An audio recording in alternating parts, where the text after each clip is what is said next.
मालेगावची 3 वर्षाची चिमुकली आणि तिचा गुन्हा काय होता? ती फक्त मुलगी होती. ही वाक्य तोंडावर मारल्यासारखी वाटतात, कारण आपल्याच महाराष्ट्रात 2025 मध्ये मुलगी असणं धोक्याचं झालं आहे. मालेगावच्या डोंगराळे गावातील ती 3 वर्षाची देवदूत खेळायला गेली होती आणि परत आली मृतावस्थेत. तिच्यावर अत्याचार झाला आणि हत्या झाली.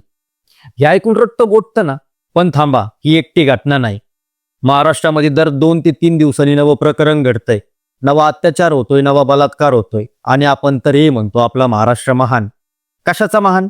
2023 मध्ये महाराष्ट्रात 7,224 बलात्कार, 2024 मध्ये हे वाढून 7,940 वर पोहोचला. आणि धक्का ऐका, 2025च्या फक्त 5 महिन्यात 3,506 बलात्कार.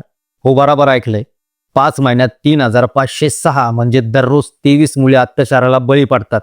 लोणावळा, एका 23 वर्षाच्या महिलेला जबरदस्ती कारमध्ये बसून रात्रभर अत्याचार केला. चालती कार आणि सतत चालणारा नराधमपणा. कल्याण, 17 वर्षाचा मुलीचा गँगरेप करून व्हिडिओ काढला आणि नंतर तिलाच ब्लॅकमेल केलं.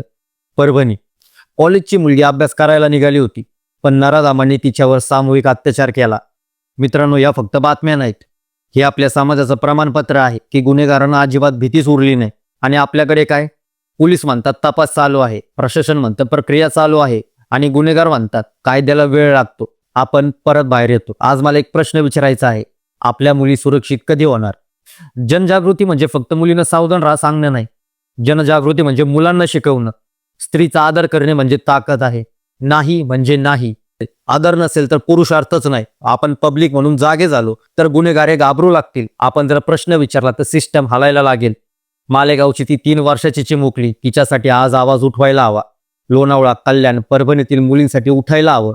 महाराष्ट्रातल्या प्रत्येक मुलीसाठी, भारतातल्या प्रत्येक मुलीसाठी आपल्याला बदल घडवायला हवा. आज आपण गप्प नाही बसणार, आज आपण ओरडून सांगणार, बास आता पुरे झालं.